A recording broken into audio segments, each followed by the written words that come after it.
it was going to be a logistical challenge between selling our house, but live in it for as long as we could, have cash available for the build, and live somewhere while our house was getting built.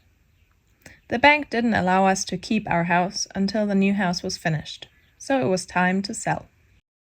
It was one of our build contract's condition, so for the contract price to be secured, we had to sell within 2 months.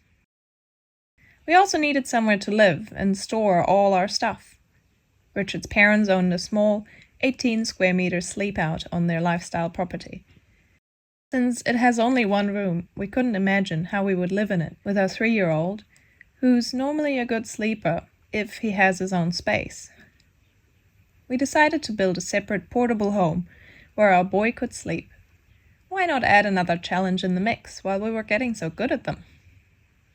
To store all our furniture, we bought a 20-foot used shipping container that we luckily had plenty of space for on the parents' lifestyle property. Our reasoning: a container has value that we can sell in the end without throwing money away for renting a storage unit. We put our house on the market and had one open home weekend before going into level 4 COVID-19 lockdown, where no one can view or even have building inspections done on a house. We pulled the listing off the market. The auction day came and went, and our house wasn't sold. The plan was to relist at level 3, but I had no idea how to make the house presentable for up to 2 viewings a day, leave the house during each viewing, while looking after a 3-year-old and working my normal hours from home, which on its own was challenging enough while Richard was back at work full-time under level 3. We were so happy when an offer came in from someone who had viewed the house prior to lockdown. Our real estate agent's negotiation skills got us to a price we were happy with. Sold! Still at level 4 lockdown, and such a relief to be able to fulfill one of the bank's condition to progress with our new house. Building the tiny house took Richard and his dad 6 months, and we only finished it the weekend prior to our move and settlement date.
Finding space for all our stuff was the bigger challenge, as we were learning to adapt to tiny living, with hot water running out after one shower.